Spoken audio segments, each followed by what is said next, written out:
Olá pessoal, nesse vídeo eu vou falar um pouco sobre este livro aqui, Bruxaria e Magia na Europa, Grécia Antiga e Roma. São vários autores, são historiadores conceituados, tá? Daniel Ogden, George Luke, e Richard Gordon e Valerie Flint. Esse é o livro que foi publicado aí pela editora Madras em 2004. Vou falar de alguns pontos nesse primeiro vídeo, né? Então,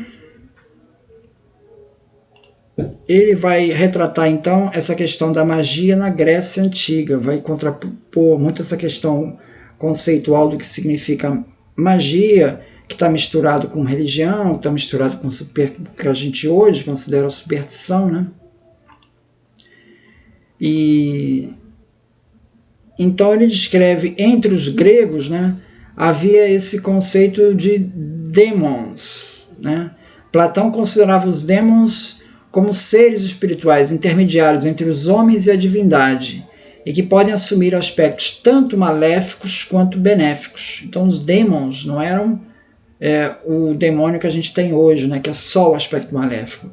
Em Tímeo 90c, ele trata os demons que agem tal como o cristianismo posteriormente vai chamar de anjo da guarda, né? Ele diz assim: com relação à mais nobre de nossa alma, devemos concebê-la desta maneira. Declaramos que Deus deu a cada um de nós, como seu demônio, esse tipo de alma que se aloja no alto do nosso corpo e que nos eleva, vendo que não somos uma planta terrestre, mas celestial, desde a terra até a nossa espécie no céu. Píndaro fala também de um demon protetor. Plutarco, que viveu aí entre os anos 46 e 120, né, pouquinho, logo depois de Jesus, ele se refere aos demônios, assim como os homens, que variam em virtude e vício. Então, tal como os homens, tem os bons e tem os maus, né? Teurgistas, como Jâmblico, por sua vez, defendia a possibilidade do mago forçar os poderes superiores a fazer o que ele quer e evitar o que ele teme, pois os demônios tanto podem ser bons como podem ser maus. Para tanto, exercia papel fundamental os rituais que manipulavam símbolos místicos, consultas a estátuas animadas, quando consultavam os oráculos, e o emprego de um médium em transe, como por exemplo se observa nos oráculos caldeus. Assim, a teurgia, como evocando demônios bons, seria aceitável, ao passo que a magia, evocando demônios maus, não seria aceitável. Isso na perspectiva lá do Jâmblico. O sucessor de Aristóteles, na Grécia Antiga, né, Teofrasto, ele tinha reservas quanto ao conceito aristotélico de teleologia, né, a ideia de que tudo tem um fim último, pois admitia que nem tudo no universo cumpria uma finalidade objetiva, sendo determinado por características ditas aleatórias. Então isso é o Teofrasto falando, né? Teofrasto, em História das Plantas, ele mostra a atividade dos cortadores de raízes, né? Para a preparação de medicamentos, né? Ao cortar algumas raízes, a pessoa deve ficar na direção do vento, pois o corpo incha se ficar no sentido contrário. Além disso, algumas raízes devem ser colhidas à noite, outras durante o dia, e algumas antes de serem atingidas pelo sol. Eles dizem que a peônia deve ser apanhada à noite, pois se um homem faz isso à luz do dia e é observado por um pica-pau enquanto ele colhe, corre o risco de perder a visão. E se estiver cortando a raiz nesse momento, fica com prolapso no ânus. Essas as palavras de Teofrasto, né, refletindo a ciência da época. O pensamento teleológico ele está presente em Aristóteles, quando, por exemplo, afirma que a chuva existe para que as plantas possam crescer. Então a chuva existe para que as plantas possam crescer.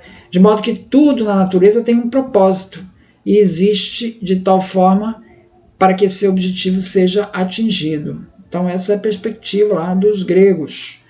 Anaxágoras, ele viveu aí por volta do ano 500 a 428 a.C.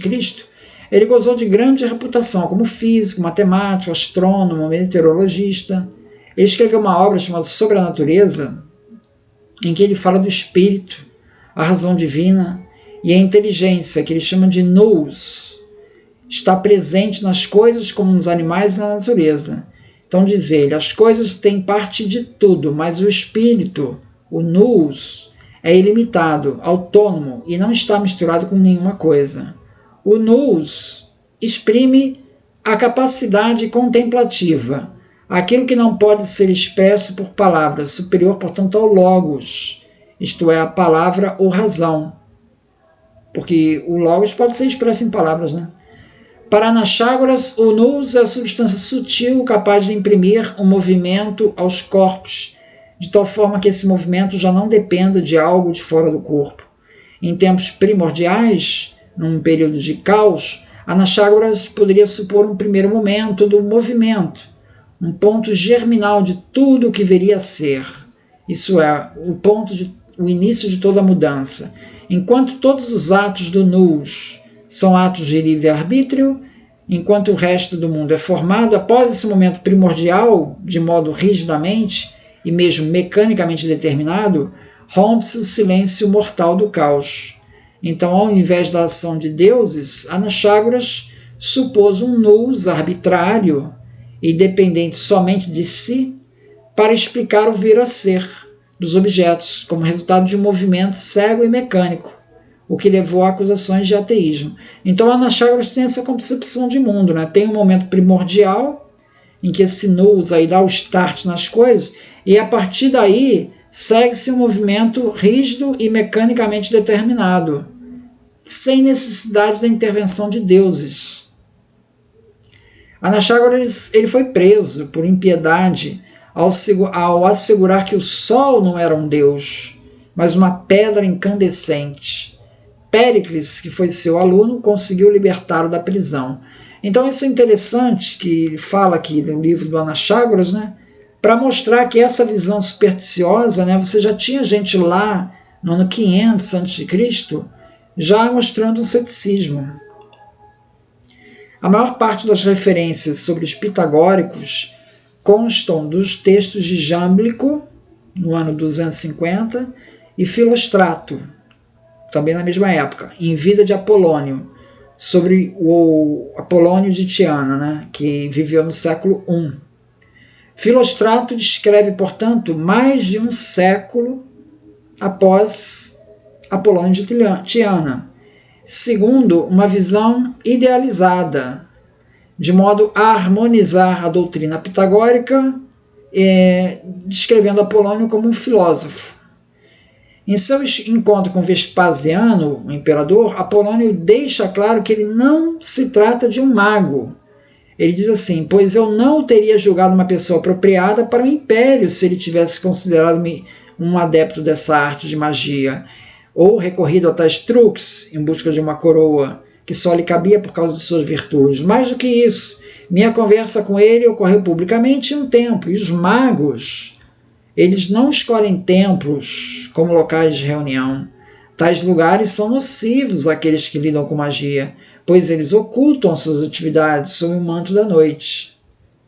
Então é curioso ver como é que o Filostrato está descrevendo uma biografia favorável do Apolônio de Tiana. Ele não descreve Apolônio de Tiana como um mago. Ele procura evitar esse rótulo, né? Autores cristãos como Jerônimo, Dion Cássio, já descrevem Apolônio de Tiana como um mago, um feiticeiro. Luciano o considera um charlatão. Orígenes, no Contra Celso, ele se refere a ele como um mago. Então, na perspectiva de Agostinho, aí já estamos aí no ano século IV, né? Em Cidade de Deus, as ações dos demônios são ilusórias e simplesmente manipulam forças da natureza, conferindo uma falsa aparência ao sobrenatural. Então, o mago ele não tem nada de sobrenatural, e tudo que ele faz é natural. Ele faz truques, né? Ou então simplesmente fraudes. Então veja que o conceito de demônio mudou. Com o cristianismo, ele passou a assumir um significado predominantemente negativo, né? Então diz assim o Agostinho: os espíritos são fraudulentos. Quanto à sua visão, a visão de Porfírio, de que é por meio de ervas, pedras, animais, certos sons e palavras, desenhos, representações, tal observação de determinados movimentos planetários da abóbada celeste, né, astrologia, que os homens criam na Terra poderes capazes de centralizar todo tipo de resultados, tudo isso tem a ver com aqueles mesmos demônios que pregam peças nas almas humanas sujeitas a eles, e encenam a si próprios, como se fosse uma deliciosa iguaria, comédias de erros humanos. Então Agostinho trata tudo isso como fraude e enganação, não tem nada de falsa aparência de sobrenatural. Peter Brown mostra que o aumento dos processos de magia no final da Antiguidade, por volta dos séculos 4 e 5, observados na história, tal como a gente vê em Amiano Marcelino, ou na autobiografia do pagão Libânio de Antioquia, ou mesmo no Código Teodosiano, esse aumento de processos de magia revela não um aumento da prática de magia, segundo Peter Brown, mas a maior instrumentalização do governo imperial desses recursos para se livrar dos opositores políticos. Até mesmo o bispo Atanásio, bispo da igreja, ele sofreu acusações de prática de magia por parte do imperador Constâncio. O termo magia era deliberadamente excessivamente vago para poder enquadrar diferentes situações. A igreja, por sua vez, defendia penas mais brandas, conforme consta das constituições apostólicas, seguindo a recomendação do apóstolo Pedro, que não queria que Simão fosse executado. Os bispos espanhóis, que processaram Prisciliano, cristão Prisciliano, levando à morte, foram condenados por Ambrósio e Martinho. O próprio Agostinho se mostra preocupado em moderar as punições seculares. Então esse aspecto, acho interessante do livro, que ele destaca a maneira como que a igreja procurou tratar no início, né, apesar de enquadrar como magia, como algo do demônio, moderar as penas. Então, é isso então. Muito obrigado, então.